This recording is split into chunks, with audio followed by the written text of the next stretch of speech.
कल के हो बाबा से तोरे भरोसे हम अपन दुनिया चलाबै छी बाबा विश्वकर्मा जी। कनी हमरा ऊपर आई बेटा के आई बेटी के परिवार के ऊपर सहाय रहियो कोना कि तोहरे भरोसे कि बाबा हो आज गाड़ी किनलिए हो कि ये हो बाबा आज घर बनवलिए जरा बेस और कम कर दीजिए, ट्रेबल बढ़ा दीजिए। आएगा कि ये हो बाबा आज बालक पर हुआ नहीं सहाय बेटा तो हर पूजो नहीं जानी आएगा 1 2 3 4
बालक पर हुआ नहीं सहाय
हो बाबा तोरा पूछे छा।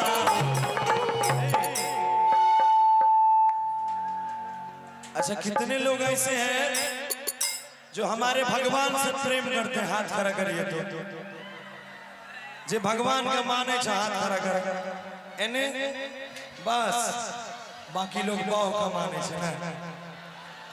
हाँ डबरा ढोरी चटना बात चीज बहु का प्रेम करे। देखिए हर प्रेम अपने अपने जगह जो है बढ़िया होता है, सबका एक दायरा होता है। कल कि सब माई मही हे हो बाबा अरे तोरा पूजल का कि ये हो बाबा अरे तोरा पूजल का। एक बार जोरदार ताली के साथ सबको आइएगा कि ये हो बाबा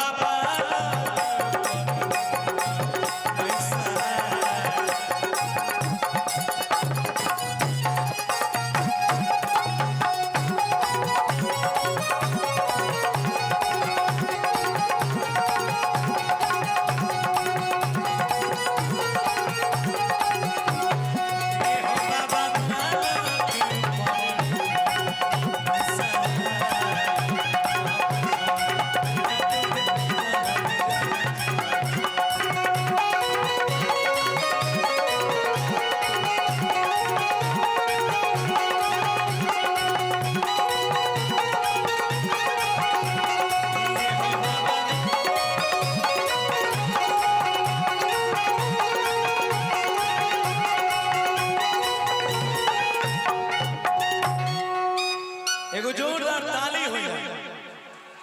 क्या बात है। अब हम बुझ रहे छी तू दोसर दुनिया में जाए ले चाहे छी, दोसर दुनिया